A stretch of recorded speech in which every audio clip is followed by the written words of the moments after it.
Hello and welcome to the Tent of Ideas. My name is Dewi Evans and I'm one of the artists involved in this year's All in the Mind Festival. So the Tent of Ideas are a series of discussions that are designed to allow you to get to know certain artists better, as well as their practice, and learn a little bit more about them. So in this discussion, I'll be talking to Farrell Cox. She's a performance and theatre maker, and the title of this discussion is When Mental Health Isn't Straight, White and Able-Bodied. So I'm going to bring her in now, and let's see what she has to say. Is she there? Hello, Farrell. Hello. Hello. Hiya. Hello. How are you? You all right? Yeah, you? Yeah, I'm fine. So could you Brilliant. tell people about yourself and what you do? So I am Farrell Cox and I am an aerialist and theatre maker and performer. I trained in physical theatre and all things circus, so I use my body quite a lot and tell stories by using my body and all things physical and acrobatic-y, I should say. And yeah, I'm really inspired by dark things, but truthful and a little bit of comedy as well. I think I like the light and dark. Nice. Yeah. Nice. So the title of this talk is When Mental Health Isn't White, Straight and Able-Bodied. I mix them up a bit. Correct. It doesn't matter. So do you want to talk a little bit about that?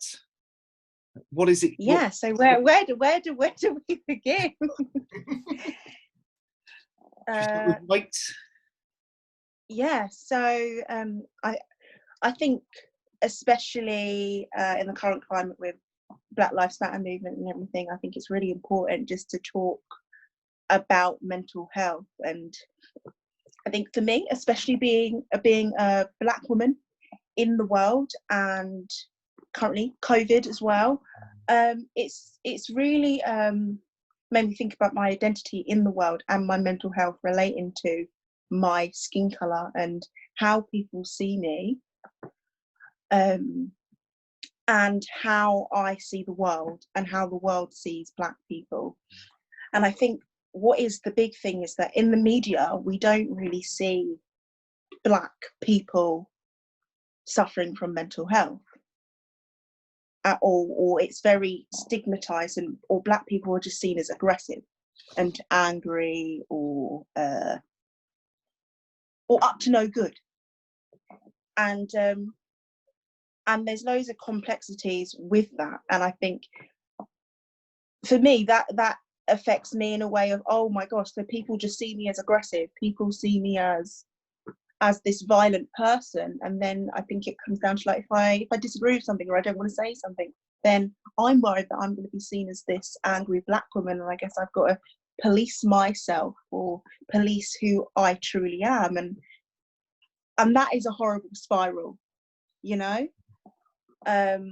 Yeah, but I definitely think it comes down to the media and how Black people are perceived and stuff. And then it can go kind of when we're talking about mental health in the system, what is that for Black people? Because it's so ingrained in us that Black people are aggressive. So when somebody is seeking help, they might not get that help because they're seen as this aggressive person, and then it's too late. And that's why when Black people seek help, it's too far, or they've gone too far, or they're given the wrong medication. Yeah. I mean, I agree with you. There's from my own experience of sort of being gay and Welsh and working class, there's this thing of not taking socioeconomic factors into account. And if you're being stopped and searched by the police and you become paranoid about that is then not paranoia, because that is an experience that you have been through. And I think there is this tendency not to consider the whole image, the sort of the whole person, just this sort of one thing. Oh, he's acting paranoid, therefore he must be paranoid, or he's acting agitated, therefore he must be suffering from mental illness, when there are so many other issues at play. Exactly, 100%.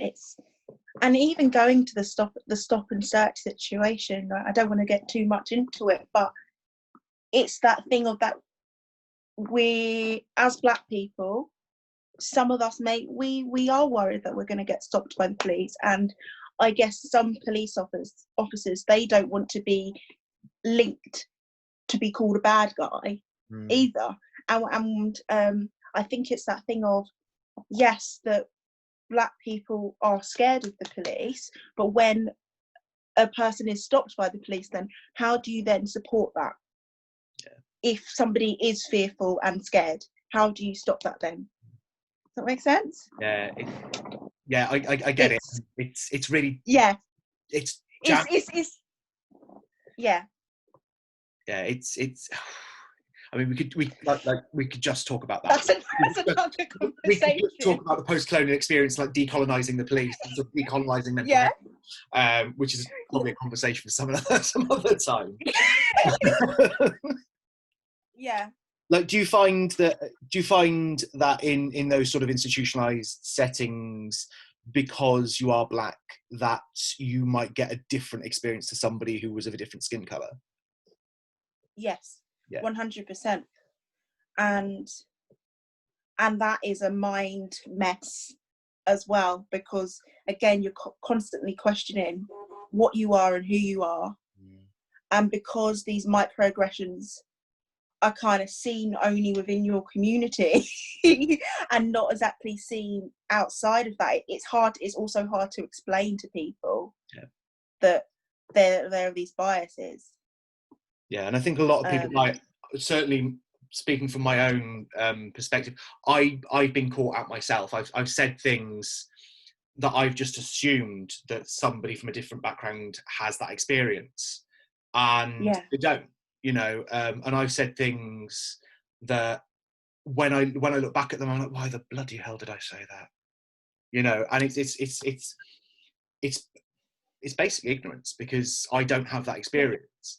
And I will never have that experience, because on the outlook of it, I am a very tall, very well-built, straight-acting cis white male, you know.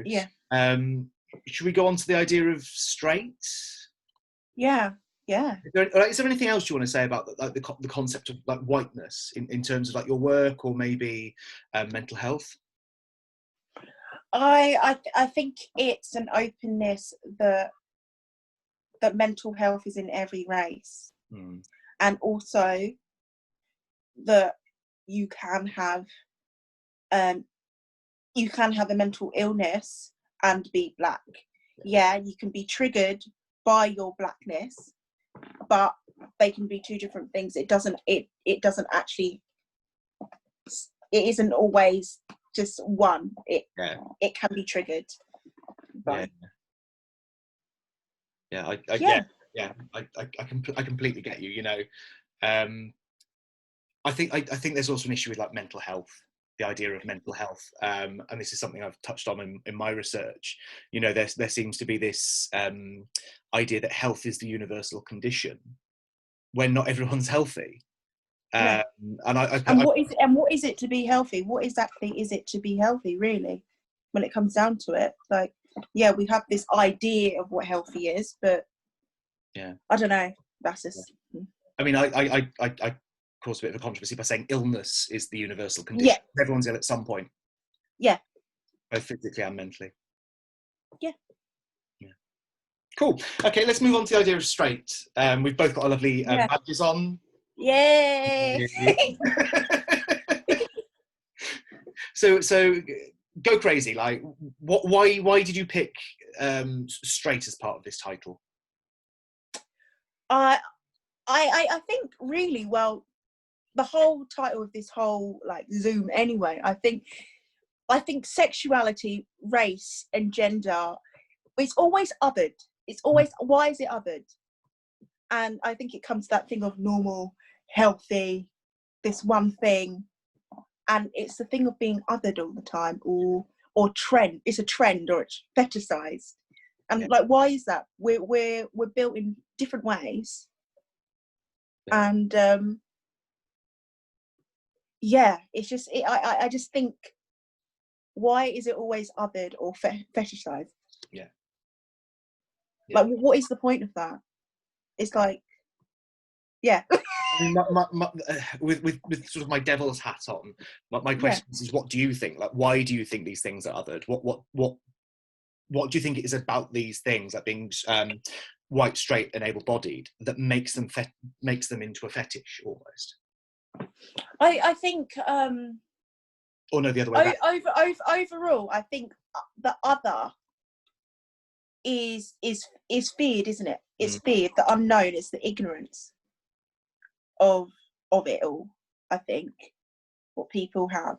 And the thing of that you're always wanting to help people. You need to help the queer, the gay, the lesbian person. You need to help this person.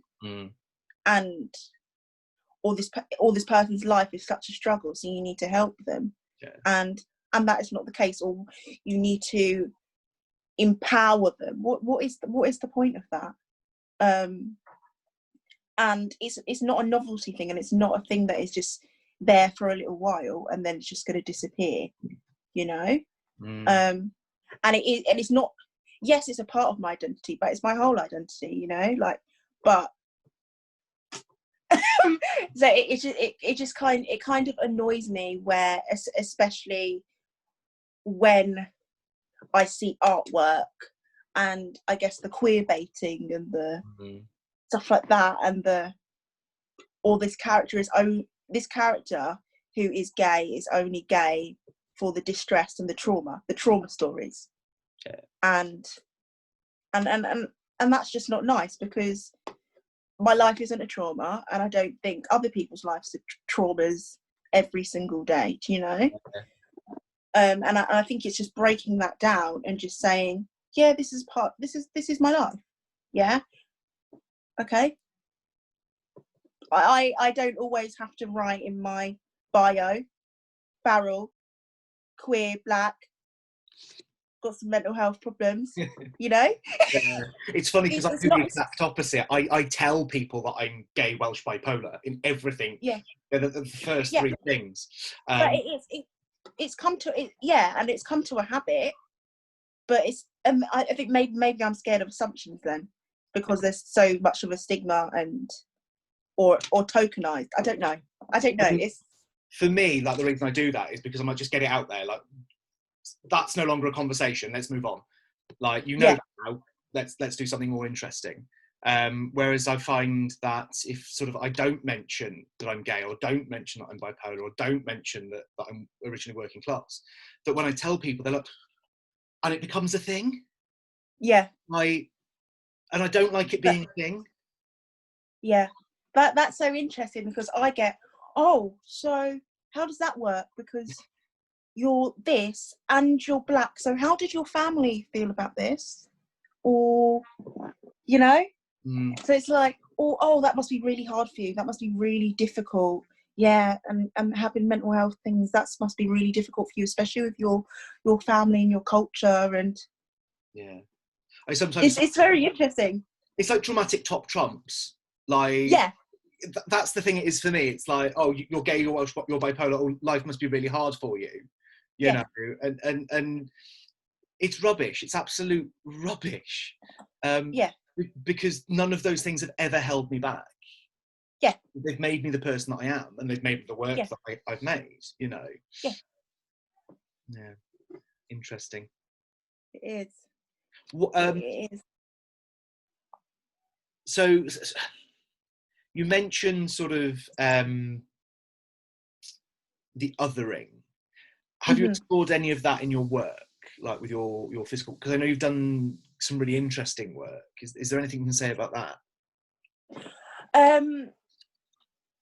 Out of not my work particularly, I worked with a company and we explored everything to do with othering. Every single thing, being black, being gay, every single thing, being trans, being non-binary, everything. And we did it in a really empowering way, and a way of self-relief, self-help, and a way of educating. And I think that's really important to do and keep doing. And I think art is a great way to do that. It's accessible. It's an accessible way to do that. And it's a very palatable way of doing that. And I think theatre is so beautiful in that way, because people get the time to process things. It's not like you're watching TV and you can just switch the TV over, or you have to sit down in a theatre and you have to process things. Yeah, the audience were able to shout out and stuff, but quite a lot of it was people saying, yeah, I agree, yeah, sort of thing. So in that way I've explored it, but in my personal practice and in my work, it just comes up. And when I first started creating this piece, it was a piece of self-release. It was, and self-help. I'm creating this piece because I have this story that I want to tell, and that's what it came down to,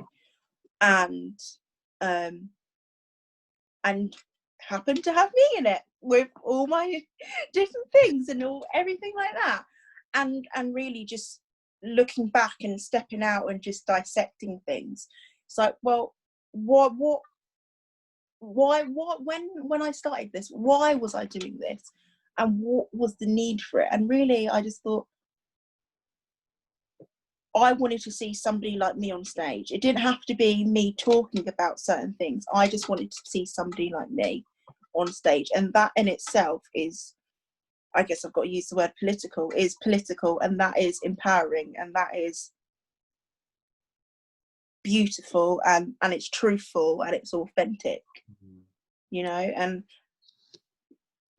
I was just going to say, do you think that you are seeing more people like you on stage? Yes, a little bit, but in the way of trauma stories. It's the stories that people think people want to hear, or it's the stories directed by people who aren't like me. Yeah. Unfortunately, so the story is not authentic. Or you're seeing people like me, but they're in the smaller roles. Yeah. And people may have loads of different arguments why that is, but it's a common occurrence. That's the thing. Yeah. What would you change? Like, if you were like given a magic wand and sort of you could change anything about that sort of lack of representation of people like you, what would you do? Just give us the space. And I think it's a thing of the thing that I think that the argument is, yeah, but these people don't have the experience, these people don't have the whatever. Well, nobody has the experience first off, do they? It's always learning. So just give people the space, and the people we have space will learn, you know, or be there for people to learn. Do you know what I mean? Yeah. And the thing is, people are there doing the things. It's just open the doors a bit wider. Yeah. You know, the thing, and it's not a handout. It's not a handout at all. It's just opening your eyes a bit more, or opening your ears. It's opening your mind. It's just opening. Do you think that there's? I'm gonna be a little bit controversial. Do you think there's a problem with straight, cis, white, able-bodied men being in charge of major institutions? A little bit, but I think it's people being stuck in their own ways. We always talk about outreach, I think, and I can only talk about like auditions and stuff, and people are like, oh, but we can't find people from the LGBT community. We can't find black and non-white people, or we can't find non-able-bodied people. Well, how easy is it to just put a Twitter post on and get people to retweet that? Or we don't have the funds to do that. You can retweet on Twitter. You can share on Facebook. Oh, but we can't go into a local university. There's people go how many different miles to go to university. Go to a youth group. You can do that. Look in your local paper. You know what I mean? I think that excuse is done now, because I think that is the beauty of social media. People can slide into Instagram DMs, like, yeah, you know. yeah, and I agree with you. Like, and it goes back to something I said to Lee in my talk with him. You know, we community performers, people who haven't been to drama school, who haven't had professional training, are as good as some professionals. Yeah. And we shouldn't be worried. Like, as professionals ourselves, we shouldn't be worried about working with people with what might be considered less experience. No. If it's about bringing people, like this idea of outreach, like going, oh, let's go out there and like let's do stuff with people, but then they don't come back into the thing that you're in. It doesn't work. It just doesn't work, you know. And this idea that, oh, we can't find gay actors, we can't find non-able-bodied actors, we can't find it's rubbish, because there are thousands of people out there who, if you did an open call audition or did an open casting process, you would find. Exactly. And I think now in this shift, it's that thing of, you can throw money and it's easy to tick off and get these people, or but then it's, how do you support these people within your system? Because and then that's how you're going to keep people and get, and that's how the community is going to be bigger and better and greater. Continued development. Exactly. I mean, I agree. I think. Having been to the one of those places that, you know, oh, we're one of the best, insert, you know, I think I feel incredibly privileged to have done that, but also I have massive issues with that. You know, that thinking about that institution, there are very few wheelchair lifts. There is no access from in the front of the building for wheelchair users or people on crutches. You know, there was some support for people with mental illness, but it wasn't there wasn't enough of it for everyone. So like everything with mental health becomes rationed to the worst cases, and that always becomes problematic then. And like the fact that you could walk around and like there were only a handful of people who weren't white, let's be honest, they you know, only a handful, and that really smacked of diversity quotas rather than getting the most talented people in. We've got one more. Go on. Oh no, go. You say what you were going to say. I just need to say it again. It's just supporting the people when they come in. It's like, you can't say you're accessible and carry somebody up some stairs. That's not accessible. And we've moved past one relaxed performance per show. You know, it's past that now. Yeah, I completely. The thing is, there should be no need for relaxed performances. We should just be able to go to anyone should be able to go to the theatre any time and just see it. And actually, go back to this whole lockdown and COVID situation. I think that's been the beauty of it. That work has been available online, which has been so accessible, and so many different communities, so many different people are able to watch things that people may have not watched. Yeah, I agree. Yeah, and I really hope that continues. That's exactly what I was going to say. You know, it needs to continue, because the great thing about this kind of technology is it makes everything democratic. It levels the playing field massively, you know. And there's no longer an excuse for, oh, can you come and do this audition in this building up 15 flights of stairs, when you can just do it over Skype or Zoom or whatever we're using at the time. Right, final thing, able-bodied. Yeah, able-bodied.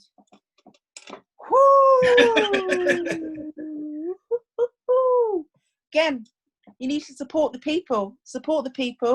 Don't fetishize, and we're winning. Really, and if you are getting an able-bodied person playing a non-able-bodied person, get somebody in the room who could advise that. You know, and give us a good reason why. You know. I think it's justification, because like I said to Lee the other day, I said, you know, if you're going to use people who are mentally ill in productions of mental illness, you can't have somebody with dementia playing King Lear, because they No. just remember the lines, you know. And so it's about then having somebody in the room who it can act as a voice for that group of people. Like and then I feel like sometimes it comes down to the point. So, say for example, an actor wins this award, you're praising that person of playing that illness. I don't know. There's something a bit sticky with me about that. Yeah, and I mean, I think. Go on. On a similar line of like non-trans people playing trans people. That's what I'm saying. It's that. Yeah, it's very sticky. It's like blacking up. It's like non-gay people playing, or non-LGBT people playing LGBT roles, or whitewashing, or any of these issues that we come up against.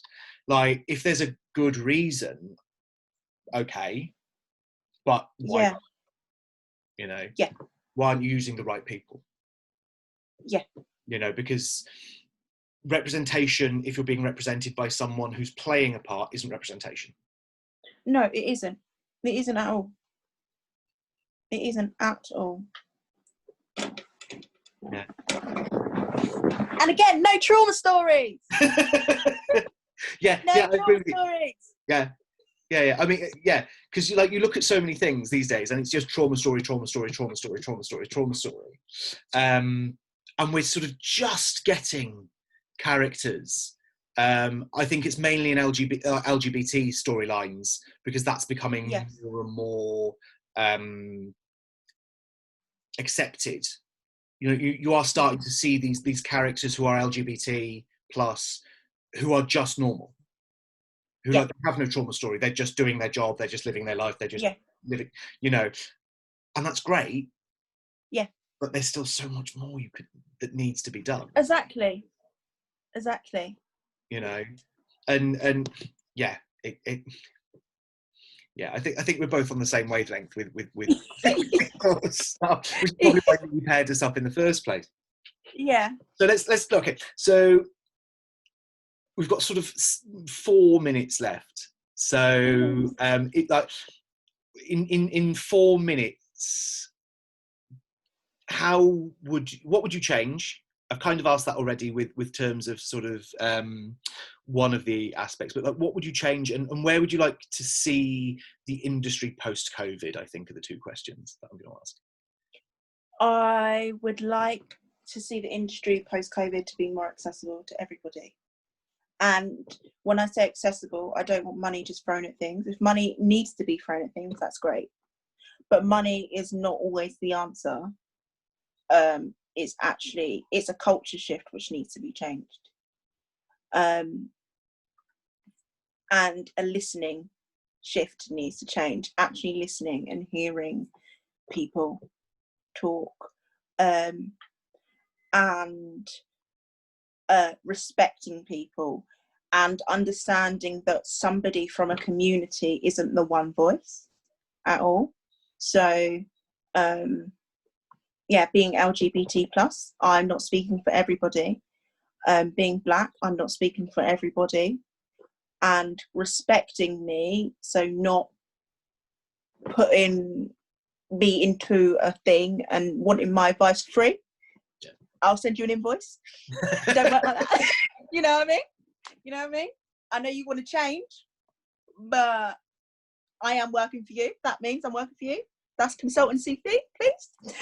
I just think it's just openness, I think, and otherness, that does not exist. That does not exist at all. We are all different people, and we make the world, you know? There's no other. There's no... I think there's no normal, there's no the ideal. I think break down some walls. Culture shift. That's kind. I think that's marvelous. Right, well, thank you very much for talking to us. You were amazing as always. All right. Thank you. We'll be speaking hopefully, to you. hopefully we'll see you in person at some point, because obviously because of COVID, we haven't actually met. And thank you for talking to me, and hopefully see you soon. Yeah, no worries. Bye.